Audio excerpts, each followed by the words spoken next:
Here's a box of 50 Asana cards to perfect your poses. It's called the Yoga Box. And I guess it's in lieu of a textbook. It basically has all these cards that teach you the pose, and you can use them in a variety of ways, but I like them because I just really like the card approach to learning, a little bit more than books sometimes. So you can just study them like you study tarot cards or something. And they put them into different groups, different categories of poses, and they give you a guide on mixing and matching them to make your own flow. Although, to be honest, I'd probably more likely watch a video for that.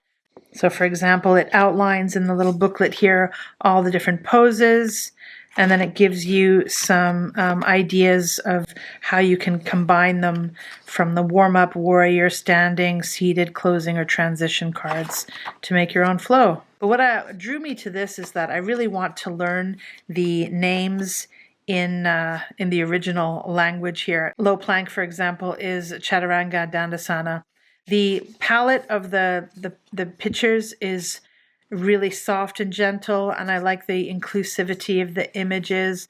Although the palette, it does, having a light color on a light color is not the easiest to read. More contrast would make it a bit easier for my old eyes.